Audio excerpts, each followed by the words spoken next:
ถ้าเจ้ายังเบิ่งบ่ออกว่าตลาดขาขึ้นเป็นแบบใดตลาดขาลงเป็นแบบใดนั่นหมายความว่าเจ้ากำลังเสียเงินให้กับตลาดสบายดีทุกคนเนาะสำหรับคลิปนี้เดี๋ยวตุ้ยจะมาสอนหรือจะมาแนะนำวิธีการสังเกตแนวโน้มของตลาดง่ายๆให้ทุกคนเข้าใจแบบละเอียดเลยเนาะสำหรับใครที่เบิ่งแนวโน้มของตลาดบ่เป็นสามารถที่จะเบิ่งคลิปนี้ได้เนาะเบิ่งคลิปนี้จบทุกคนสามารถที่จะเบิ่งทิศทางเบิ่งแนวโน้มของตลาดเพื่อเอาไปเทรดเก็งกำไรจากตลาดได้เดี๋ยวเบิ่งกันเดี๋ยวมาเบิ่งทฤษฎีกันก่อนเนาะ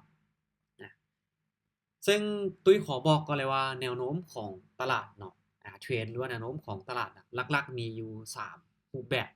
คือตลาดที่เป็นขาขึ้นตลาดที่เป็นขาลงและตลาดที่เป็นไซด์เวย์ในมื้อนี้ตุ้ยจะมาอธิบายเกี่ยวกับ2รูปแบบของตลาดขาขึ้นและตลาดขาลงเอา2รูปแบบนี้ก่อนเนาะ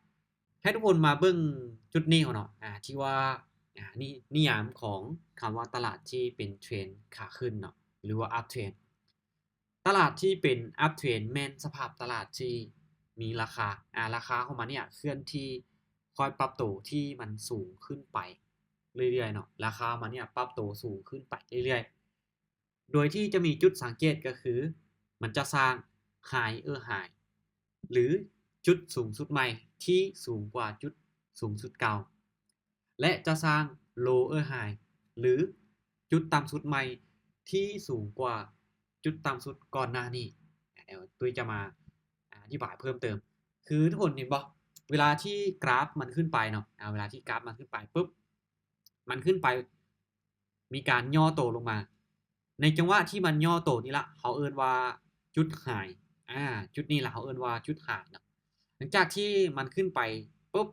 มีการสร้างจุดไฮแล้วมีการย่อตัวลงมาย่อตัวลงมาปุ๊บแล้วเคลื่อนที่กลับขึ้นไปในจุดนี้ล่ะที่เขาเอิ้นว่าเป็นจุดโลเนาะหรือจุดต่ำสุดของราคาในจุดนี้ในเมื่อกราฟมันมีการเคลื่อนที่สร้างไฮสร้างโลตัวใหม่ที่มันสูงขึ้นไปเรื่อยๆบ่ยกตัวอย่างตัวนี้เนาะมันขึ้นไปปุ๊บสร้างจุดสูงสุดใหม่แล้วกลับลงมามันสร้าง new high new high ตัวใหม่ทุกคนจะเห็นว่าตัวนี้ตัวนี้มันสูงกว่าตัวก่อนหน้านี้เห็นบ่มันสูงกว่าตัวก่อนหน้านี้และหลังจากที่ในบริเวณนี้กราฟมันมีการปรับตัวลงมาย่อตัวมีการย่อตัวแล้วกราฟขึ้นไปในจังหวะที่มันย่อตัวแล้วกราฟนี้คือในจุดนี้ล่ะเป็นจุดที่เราเอิ้นว่าจุดโลจุดโลในเมื่อทุกคนสังเกตเห็นเนาะถ้าว่าตีเป็นเส้นกราฟเนี่ยจุดโลในจุดนี้หรือจุดต่ำสุดในตัวนี้มันสูงกว่าตัวก่อนหน้านี้และตัวนี้มันสูงกว่าจุดโลตัวทำอิฐที่มันเริ่มมีการเคลื่อนที่ขึ้นไปเห็นบ่แพทเทิร์นของตลาดขาขึ้นมันง่ายๆให้สังเกต high high หรือมันสร้าง high ใหม่หรือจุดสูงสุดใหม่ที่มันสูงกว่าตัวก่อนหน้านี้ขึ้นไปเรื่อยๆและมันสร้าง high low หรือว่าจุดต่ำสุดใหม่ที่มันสูงกว่าจุดต่ำสุดตัวก่อนหน้านี้เบิ่งในรูปนี้ก็ได้เนาะเข้าใจง่ายๆเลยเดี๋ยวตุ้ยจะพาทุกคนไปเบิ่งในกราฟตัวจริงกันเลยว่าเทรนขาขึ้นในตลาดตัวจริงมันเป็นแบบใดเขาสังเกตจากตัวใดเดี๋ยวเบิ่งในกราฟตัวจริงกันเลยว่าตลาดที่เป็นเทรนขาขึ้นในกราฟตัวจริงนี่มันเป็นแบบใดตุ้ยยกตัวอย่างเนาะในบริเวณนี้เนาะในบริเวณนี้ก็คือตลาดนี่นะอย่างที่ตุ้ยจะตีเส้นเชื้อรากับทุกคนเบิ่งเนาะตลาดนี้ปรับตัวขึ้นไปอยู่แล้วแม่นบ่ตลาดนี้ถือว่าปรับตัวขึ้นไปปึ๊บปรับตัวขึ้นไปที่สูงขึ้นไปเรื่อยๆเนาะราคามันที่สูงขึ้นไปเรื่อยๆวันนี้เขามาเบิ่งที่ว่ากราฟราคามันได้มีการปึ๊บจากจุดนี้ขึ้นไปเห็นบ่สร้างราคาที่สูงขึ้นไปเรื่อยๆแล้วลงมาสร้างกลับลงมาสร้างโลใหม่ปุ๊บแล้วกลับขึ้นไปสร้างไฮแล้วกลับลงมาเห็นบ่มันจะมีจังหวะที่มันย่อตัวจังหวะที่มันย่อตัวปุ๊บแล้วกลับขึ้นไปฉะนั้นเนาะเดี๋ยวเบิ่งว่าจุดโลจุดไฮของมันนี่น่ะมันอยู่ในจุดใดมันอยู่ในจุดใดก็คือในบริเวณนี้ เขาเอิ้นว่าเป็นจุดโลจุดโลที่ว่ากราฟมันเริ่มที่ว่ามีราคาที่ดันราคาขึ้นไปเป็นจุดโลทับอิฐหรือจุดต่ำสุดทับอิฐของมันแล้วจุดสูงสุดของมันเด้อยู่ในจุดนี้จุดที่มันขึ้นไปสร้างไฮใหม่กราฟมันขึ้นที่ขึ้นไปสร้างไฮใหม่ปุ๊บแล้วมันมีการย่อตัวลงมาหรือมีการลงมาพักตัวมาพักตัวในจุดนี้เห็นบ่ในบริเวณนี้กราฟมันก็กลับขึ้นไปทุกคนจะเห็นว่าเวลาที่กราฟเนาะมันปรับตัวสูงขึ้นไปเรื่อยๆเนี่ยปรับตัวที่มันสร้างจุดไฮใหม่มันจะสูงกว่าตัวก่อนหน้านี้เรื่อยๆและทุกครั้งที่กราฟมันมีการสร้างโลใหม่มันก็จะสูงกว่าตัวก่อนหน้านี้เรื่อยๆเห็นบ่ตัวนี้มันก็สูงกว่าตัวก่อนหน้านี้และตัวนี้มันก็สูงกว่าตัวนี้จุดสูงสุดของมันคือกันจุดสูงสุดของมันคือกันบ่คือตัวนี้มันก็สูงกว่าตัวทมิตนี่ตัวที่3นี่มันก็สูงกว่าตัวที่2นั่นมันอยู่ในทฤษฎีหรืออยู่ในนิยามของตลาดที่เป็นเทรนด์ค่ะขึ้นว่ากราฟมันได้มีการสร้างไฮใหม่ที่สูงกว่าไฮก่อนหน้านี้หรือว่าไฮไฮและโลโลในตัวนี้นะถ้าทุกคนสังเกตเนาะเวลาที่คนเข้าตลาดปุ๊บกราฟมันสร้างแพทเทิร์นของตลาดแบบเนี้ยโดยที่มันสร้างจุดต่ำสุดใหม่ที่สูงกว่าจุดต่ำสุดก่อนหน้านี้และสร้างจุดสูงสุดใหม่ที่สูงกว่าจุดสูงสุดก่อนหน้านี้ถือว่ากราฟในขณะนั้นเป็นเทรนขาขึ้นในการเข้าออเดอร์ของเขาในจังหวะที่ตลาดเป็นเทรนขาขึ้นเราจะเน้นไปที่ฟังซื้ออย่างเดียวเราจะเน้นไปที่ฟังซื้ออย่างเดียวจะเห็นแถวนั้นมีโอกาสที่จะทำกำไรจากตลาดนี้หลายขึ้นเดี๋ยวในคลิปต่อไปเนาะเดี๋ยวตุ้ยจะมาสอนคนออกออเดอร์ตามเทรนตามแนวโน้มของตลาดซึ่งในคลิปนี้ตุ้ยจะมาอธิบายเกี่ยวกับวิธีการสังเกตแนวโน้มของตลาดว่าตลาดขาขึ้นสังเกตแบบใดเดี๋ยวเราไปเบิ่งกันต่อในตลาดที่เป็นเทรนขาลงซึ่งตลาดที่เป็นเทรนขาลงหรือว่าดาวเทรนเนาะเนี่ยเดี๋ยวเบิ่งนิยามของมันก่อนนิยามของมันเนาะดาวเทรนแมนสภาพตลาดที่มีการเคลื่อนที่ต่ำลงมาอย่างต่อเนื่องต่ำลงมาอย่างต่อเนื่องทุกคนสังเกตเบิ่งรูปก็ได้เนาะกราฟราคาเนี่ยตีเส้นลงมาเลยเนาะกราฟราคานี่ถือว่าต่ำลงมาอย่างต่อเนื่องและโครงสร้างของมันก็คือมันจะสร้าง lower high หรือสร้างจุด high ใหม่ที่ต่ำกว่าตัวก่อนหน้านี้นี่คือมันจะสร้าง lower high และ lower low ก็คือจุดต่ำสุดใหม่ที่ต่ำกว่าจุดต่ำสุดก่อนหน้านี้ง่ายๆเนาะจุดสูงสุดของมันก็คือเดี๋ยวตุ้ยจะมาอธิบายให้ทุกคนเข้าใจนะครับปุ๊บจุดสูงสุดของมันก็คืออยู่ในจุดนี้จุดที่กราฟมันเริ่มมีการปรับตัวลงมาปุ๊บปรับตัวลงมา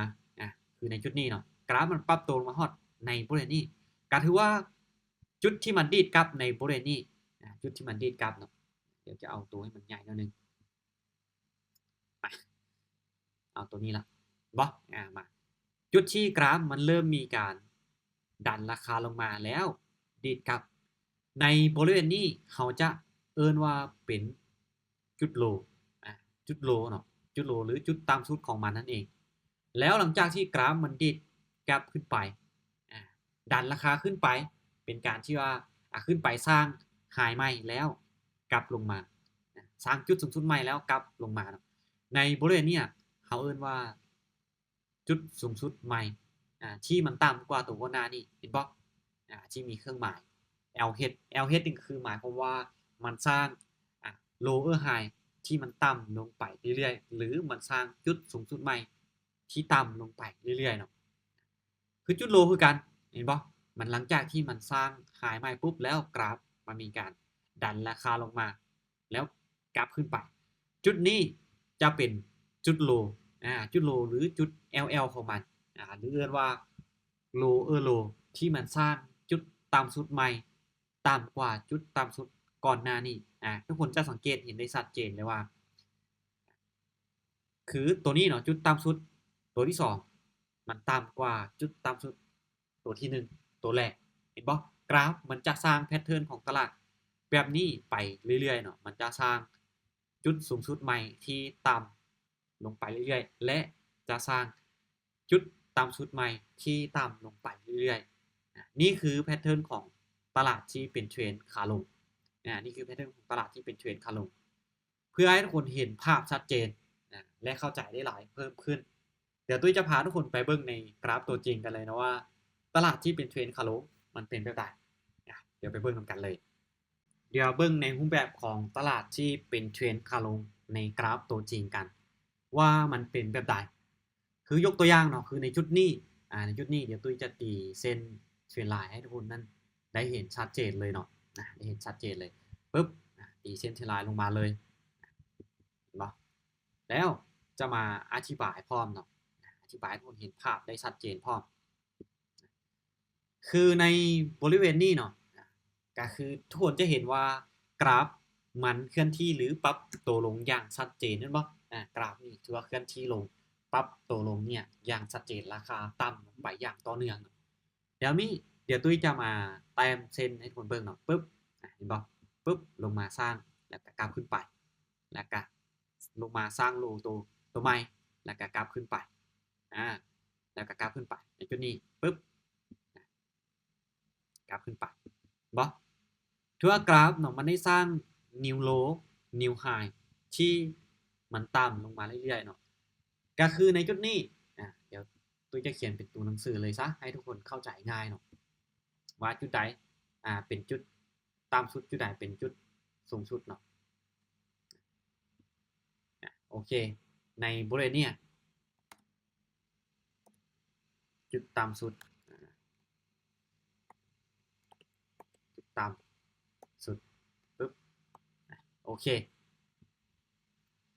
ในบริเวณนี้เนาะเป็นจุดต่ำสุดของมัน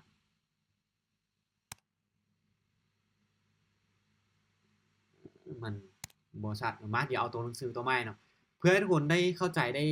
ง่ายขึ้นเข้าใจได้ง่ายขึ้นเดี๋ยวตุ้ยจะมาเขียนเป็นตัวหนังสือให้ทุกคนเลยเขียนเป็นตัวหนังสือให้ทุกคนเลยปึ๊บมาตัวนี้เป็นตัวเลขเนาะเดี๋ยวเอาใหม่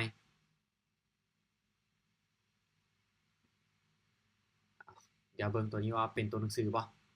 โอเคมาตัวนี้จะเป็นจุด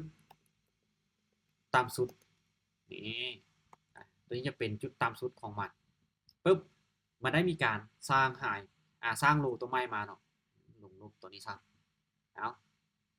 จะพยายามอธิบายละเอียดที่สุดเพื่อให้หลายๆคนเนาะเข้าใจเพื่อให้หลายๆคนนั้นเข้าใจนำกันและสามารถจะเบิ่งแบบของตลาดได้ก็คือในบริเวณนี้เป็นจุดต่ำสุดของมันเป็นจุดต่ำสุดของมันและในจุดนี้ก็เป็นจุดต่ำสุดของมันอีกจุดหนึ่งที่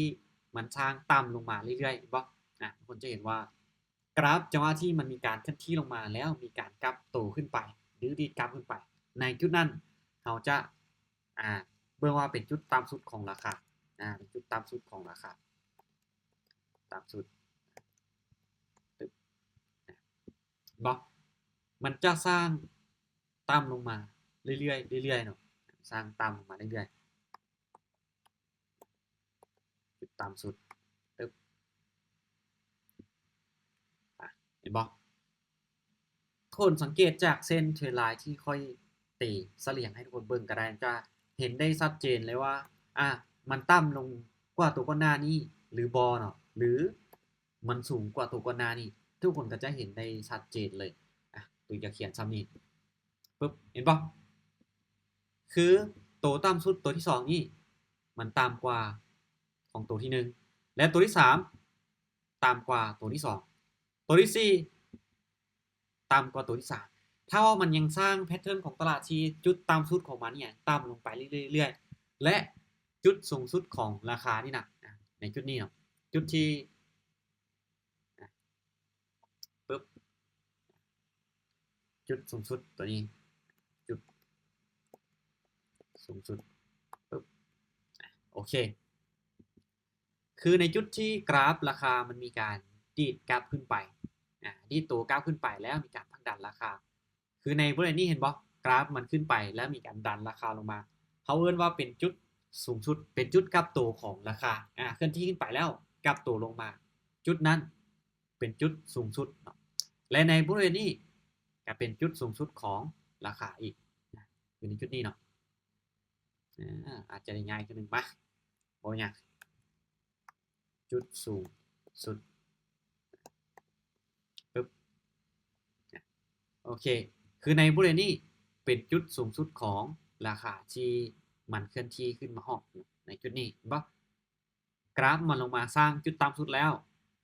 ดีดกลับขึ้นไปมีการพักดันราคาขึ้นไปแล้วปุ๊บมีการกลับลงมาอีกฉะนั้นเนาะในจุดนี้เขาจะเรียกว่าเป็นจุดสูงสุดของมัน